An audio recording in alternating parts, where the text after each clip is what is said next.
For 14 years, the Iranian Shia-backed Assad regime buried its crimes behind its own courts and its own borders. Now the borders are gone, and the files are being opened, one country at a time. This is a record of a reckoning, and of the two men it still cannot reach. Start in Damascus. In August 2026, a Syrian court did something no court inside the country could do while the regime stood. It put the regime on trial. Bashar al-Assad and his brother Maher were sentenced to death in absentia. Their former security chief, Atef Najib, stood in a defendant's cage to hear the verdict.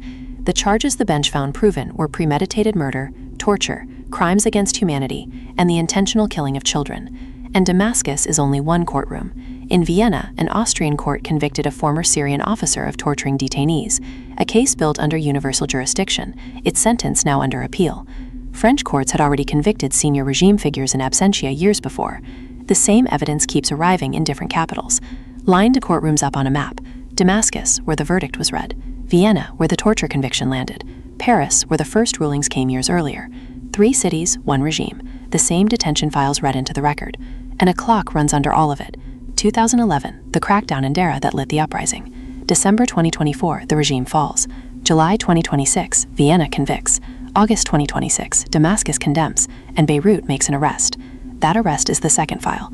For the first time, Lebanon has detained a former Syrian general, accused of murder, torture, and crimes against humanity, picked up in Beirut when an old warrant surfaced. Damascus has asked for his extradition, and he is one of dozens named. But the net closes unevenly. Atef Najib heard his sentence from a cage in Damascus. The general is held in Beirut, his transfer weighed. Bashar and Maher al-Assad heard nothing. Both fled to Russia when the regime fell, and Moscow granted them asylum. The death sentences stop at the Russian border. The third file is what the regime hid underground.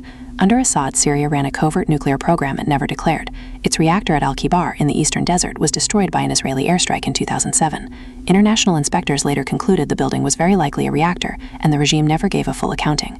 Now the post-Assad government has agreed to hand what remains, stored uranium and residual material, to the United Nations Nuclear Agency, under an arrangement brokered by the United States. The secrets the regime kept from the world are being signed over.